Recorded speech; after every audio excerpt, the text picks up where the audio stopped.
Hello students, एक और नई वीडियो में आप सभी का स्वागत है। इस वीडियो में हम बोर्ड परीक्षा के लिए व्यावसायिक अध्ययन विषय के सभी क्वेश्चंस को देखने वाले हैं और साथ में आपको इन सभी का सॉल्यूशन भी इसी वीडियो के माध्यम से बताया जाएगा। तो ये वीडियो आप सभी के लिए काफ़ी ज़्यादा महत्वपूर्ण होने वाली है, इसलिए वीडियो को शुरू से लेकर एंड तक ज़रूर देखिएगा। तो चलिए यहाँ पर हम एक एक करके क्वेश्चन के आंसर्स देख लेते हैं। सबसे पहला यहाँ पर आपका क्वेश्चन है, सही विकल्प चुनकर लिखिए। तो देखिए, पहले क्वेश्चन में आपसे पूछा जा रहा है, किस संगठन में क्रियाओं का उत्पादों के आधार पर समूह में बांटा जाता है। तो यहाँ पर आपका जो क्वेश्चन है फर्स्ट वाला, इसका आंसर हो जाएगा डी वाला, केंद्रीय संगठन। इसके बाद यहाँ पर चलिए सेकंड क्वेश्चन को देखेंगे। तो यहाँ पर आपसे पूछा जा रहा है, प्रशिक्षण में बल दिया जाता है। चार ऑप्शंस दिए गए हैं जिसमें आपका करेक्ट रहेगा यहाँ पर सी वाला, सर्वांगीण ज्ञान पर। इसके बाद यहाँ पर थर्ड क्वेश्चन देख लीजिए, निम्न में से क्या धनात्मक अभिप्रेरण नहीं है। तो यहाँ पर चार ऑप्शंस में आपका सही रहेगा ए वाला, वेतन वृद्धि रोकना। इसके बाद यहाँ पर आ जाइए, अगला क्वेश्चन है, नियंत्रण संबंधित है। इसमें आपका सही रहेगा ए वाला, परिणाम से। ये आपको यहाँ पर लगा लेना है। इसके बाद यहाँ पर देखिए, अगला क्वेश्चन है, भारत में असंगठित मुद्रा बाजार का अंग है। तो यहाँ पर देसी बैंकर है, महाजन व साहूकार है, दोनों है ए या बी, या फिर इनमें से कोई नहीं। तो यहाँ पर इसका सही आंसर आपका सी वाला, दोनों ए और बी। इसके बाद यहाँ पर अगला क्वेश्चन है, निम्न में से कौन सी व्यावसायिक पर्यावरण की विशेषता नहीं है। तो यहाँ पर शहरीकरण, कर्मचारी, तुलनात्मकता या फिर अनिवार्यता। तो यहाँ पर सही है आपका बी वाला, कर्मचारी। इसके बाद यहाँ पर अगला क्वेश्चन देख लीजिए, इसमें आपसे पूछा गया, रिक्त स्थानों की पूर्ति कीजिए। पहला है, विकास का लक्ष्य कर्मचारी के खालिस्तान व्यक्तित्व का विकास करना है। तो यहाँ पर इसका आंसर आएगा आपका समग्र व्यक्तित्व का विकास करना है। अगला है, मौखिक संप्रेषण खालिस्तान द्वारा किया जाता है। तो यहाँ पर इसका सही आंसर है वार्तालाप। इसके बाद है, मुद्रा खालिस्तान व्यवहार करता है। तो यहाँ पर इसका सही आंसर है अल्पकालीन। इसके बाद अगला है, आधुनिक टेक्नोलॉजी अर्थव्यवस्था के शीघ्र विकास में खालिस्तान होती है। तो यहाँ पर सही आंसर आपका सहायक होती है। इसके बाद है, प्रबंधन एक ऐसी प्रक्रिया है जो कार्य को पूरा करती है। ये आपको लिख लेना है। इसके बाद है, बैंक त्रिस्तरीय संरचना संगठन का एक उदाहरण है। इसके बाद है, प्रबंधन का पहला कार्य जो है वो नियोजन है। तो ये आपके यहाँ पर पूरे जो खालिस्तान है वो यहाँ पर हो जाएंगे। इसके बाद बढ़ते हैं अगले क्वेश्चन की तरफ। तो यहाँ पर आपका नेक्स्ट क्वेश्चन है, क्वेश्चन नंबर 3। यहाँ पर आपको सही जोड़ियां मिलाना है। तो यहाँ पर देख लीजिए, खंड आ में आपको दिया गया है, वैश्वीकरण, संगठन, नियोजन, भारापन, प्रशिक्षण। तो यहाँ पर इन सभी के आंसर नोट कर लीजिए। सबसे पहले आपका वैश्वीकरण, वैश्वीकरण का यहाँ पर आपका आंसर हो जाएगा, सबसे पहले यहाँ पर आप देख लीजिए, वैश्वीकरण का आपका रहेगा यहाँ पर अधिकार। तो बच्चों, पढ़ाई में डाउट्स आते हैं, सोल्व नहीं हो पा रहे हैं, घबराओ मत। इसका सॉल्यूशन है डाउट नट ऐप। जिस भी सवाल में आपको डाउट है उसका फोटो खींचो, क्रॉप करो और 5 सेकंड के अंदर अंदर आपको उसका वीडियो सॉल्यूशन मिल जाएगा। वे भी बिल्कुल फ्री में। यानी अब पूछिए अपने अनलिमिटेड सवाल, कहीं भी कभी भी। अब चाहे आपका सवाल क्लास 6ठी से 12वीं IIT JEE या नीट का हो, या फिर CBSE, यूपी, बिहार, राजस्थान या अन्य स्टेट बोर्ड का हो, कोई भी सब्जेक्ट हो, physics, chemistry, math, biology, science, आपके सभी सवालों के जवाब आपको मिलेंगे सिर्फ डाउट नट ऐप पर। साथ ही डाउट नट पर चल रही है क्लास 9वीं से 12वीं IIT JEE और नीट के बच्चों के लिए ऑनलाइन क्लासेस, जिसका हिस्सा बनकर देश के सभी राज्यों से बच्चे लेकर आए रैंक 1। तो आज ही डाउट नट ऐप इंस्टॉल करो, अपने डाउट्स भगाओ और टॉप रैंक ले जाओ। इसके बाद है संगठन नियोजन। तो संगठन नियोजन का आपका यहाँ पर हो जाएगा अर्थव्यवस्था का एकीकरण। और इसके बाद है भारापन। तो यहाँ पर इसका हो जाएगा आपका औपचारिक। इसके बाद है प्रशिक्षण। तो प्रशिक्षण का आपका रहेगा यहाँ पर विशिष्ट कार्य हेतु ज्ञान में वृद्धि। इसके बाद है संप्रेषण। संप्रेषण का हो जाएगा आपसी समझ में वृद्धि। इसके बाद है दीर्घकालीन संपत्ति। इसका हो जाएगा आपका स्थायी पूंजी। तो ये आपके यहाँ पर सभी आंसर रहेंगे सही जोड़ी वाले क्वेश्चन के।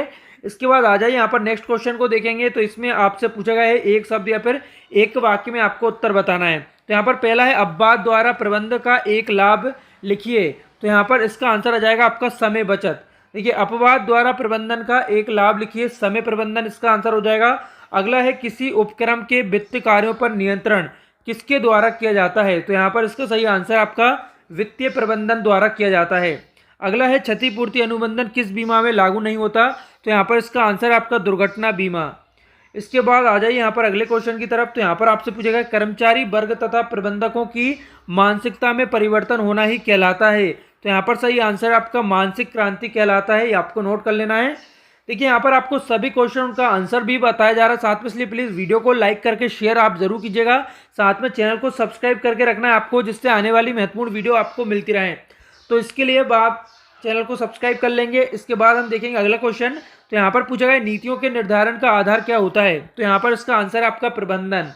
इसके बाद अगला है व्यवसाय का जीवन रक्त किसे कहते हैं, तो इसका आंसर आ जाएगा वित्त को। इसके बाद है वित्तीय नियोजन हृदय किसे कहा जाता है, तो वित्तीय नियोजन का जो हृदय है वो नव प्रवर्तन को कहा जाता है। तो ये आपको यहाँ पर नोट कर लेना है। तो ये आपके यहाँ पर सभी एक शब्द या एक वाक्य में उत्तर हो जाएंगे। इसके बाद आ जाइए अगला क्वेश्चन हम देखेंगे। यहाँ पर प्रश्न क्रमांक 5 सत्य सत्य आपको यहाँ पर बताना है। पहला है वित्तीय प्रबंधन कला एवं विज्ञान दोनों है, तो ये आपका यहाँ पर बिल्कुल सही हो जाएगा। अगला यहाँ पर नियंत्रण प्रबंधन का अंतिम कार्य है, ये यहाँ पर गलत है। इसके बाद है कार्य पर प्रशिक्षण एक व्यवहारिक प्रशिक्षण है, ये यहाँ पर बिल्कुल सही है। इसके बाद अगला है नियुक्तिकरण प्रबंधन का उत्तरदायित्व नहीं है, ये यहाँ पर गलत है। नियुक्तिकरण प्रबंधन का उत्तरदायित्व नहीं है, ये यहाँ पर गलत है। अगला है कर्मचारी नियंत्रण को पसंद करते हैं, ये यहाँ पर जो है गलत हो जाएगा। इसके बाद यहाँ पर अगला है निर्देशन प्रबंधन का सर्वव्याप्त कार्य है, ये यहाँ पर आपका जो है ये भी गलत हो जाएगा। इसके बाद यहाँ पर अगला है क्वेश्चन नंबर 6। तो यहाँ पर आप देख लीजिए, इसमें आपसे पूछेगा नियोजन के कोई दो आपको उद्देश्य लिखना है, इसके बारे में आप लिखेंगे। अगला है वैश्वीकरण से क्या आशय है, इसके बारे में पूछा गया है। नेक्स्ट है यहाँ पर अधिकार अंतरण से क्या आशय है। इसके बाद है व्यावसायिक पर्यावरण से क्या आशय है। और अगला है निजीकरण के कोई दो लाभ लिखिए। इसके बाद है उदारीकरण से क्या आशय है। और यहाँ पर प्रश्न क्रमांक 9 देख लीजिए, व्यूह रचना या रणनीति किसे कहते हैं, इसके बारे में आपको बताना है। अगला है विकेंद्रीकरण से क्या आशय है। इसके बाद यहाँ पर अगला है औपचारिक तथा अनौपचारिक संगठन में दो अंतर कोई लिखना है आपको। इसके बाद यहाँ पर अगला है संगठन के कोई दो उद्देश्य लिखिए। इसके बाद यहाँ पर नेक्स्ट है प्रबंध की कोई दो आपको विशेषताएं बताना है, तो वो आप लिखेंगे। इसके बाद है विपणन से क्या आशय है, इसके बारे में पूछा गया है। नेक्स्ट है यहाँ पर जनसंपर्क क्या है। और इसके अथवा में देख लीजिए इको मार्क स्कीम क्या है, इसके बारे में बताना है। नेक्स्ट है यहाँ पर नव प्रवर्तन से क्या आशय है। अगला है उपभोक्ता संरक्षण अधिनियम के कोई दो उद्देश्य आपको लिखना है। इसके बाद यहाँ पर है उपभोक्ता की कोई दो समस्याओं का वर्णन कीजिए, तो ये आपका क्वेश्चन नंबर 14। इसके बाद है उपभोक्ता के किन्हीं दो अधिकारों को लिखिए। और इसके बाद है प्रबंध एक गतिशील प्रक्रिया है, इसे आपको स्पष्ट करना है। इसके बाद है प्रबंध के कोई दो मुख्य कार्य आपको बताना है। और इसके बाद यहाँ पर देख लीजिए नियंत्रण के कोई तीन उद्देश्य लिखिए, इसके बारे में पूछा गया है। यहाँ पर है पूंजी बाजार व मुद्रा बाजार में कोई तीन अंतर आपको लिखना है। इसके बाद है वित्तीय नियोजन के कोई तीन आपको जो सीमाएं बताना है। इसके बाद है वित्तीय नियोजन के महत्व का वर्णन कीजिए। अगला यहाँ पर नोट कर लीजिए वित्तीय बाजार के कोई तीन आपको जो है कार्य बताना है। इसके बाद है प्रभावशाली नियंत्रण प्रणाली के कोई तीन आपको जो है आवश्यक तत्व लिखना है। इसके बाद यहाँ पर अगला है वित्तीय एवं गैर वित्तीय अभिप्रेरणा से क्या आशय है, इसके बारे में पूछा गया है। इसके बाद है निर्देशन के कोई तीन सिद्धांतों का वर्णन कीजिए।